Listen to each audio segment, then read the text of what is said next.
அப்போல்லாம் நம்ம முன்னோர்கள் என்ன சொன்னாங்க? சொரக்காய்க்கு உப்பே இல்லை அப்படின்னு. அது எதுக்கு தெரியுங்களா?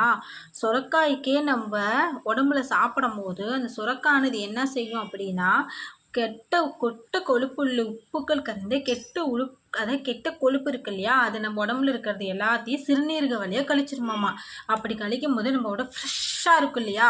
அப்படி இருக்குமா. இதில் வைட்டமின் ஏ, பி, சி அப்படின்ட்டு இருக்குது. இரும்பு சத்துக்கள் இருக்குது அதிகமாக. இந்த சுரக்காயானது நம்ம சாப்பிட்றோம் இல்லையா, நம்ம சாப்பிடும்போது இந்த இரும்பு சத்து அதிகமாக கிடைக்கிறதும் இல்லாமல் செரிமானத்துக்கு ரொம்ப ஈஸியாக இருக்காமாங்க. அப்படியாப்பட்ட சுரக்காய் விடலாமா சொல்லுங்கள்? அது மட்டும் இல்லை, சொரக்காயை நம்ம என்ன செய்வோம், பொரியல் செய்வோம், இல்லைன்னா தட்டைப்பயிர் போட்டு குழம்பு வைப்போம். இந்த மாதிரிலாம் நம்ம செய்வோம் இல்லையா, அப்போ எல்லாமே டேஸ்ட்டாக.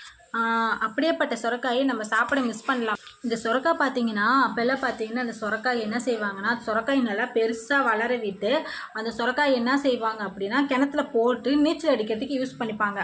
அப்படி சுரக்காயோட நன்மைகள் பல இருக்குது. சுரக்காய் விதையில கூட நிறைய சத்துக்கள் இருக்குது. அது பொடியாக்கி செஞ்சு சாப்பிடும்போது இது செரிமானத்துக்கு ஒரு ஸ்பூன் சாப்பிட்ற மாதிரி இருக்கும்.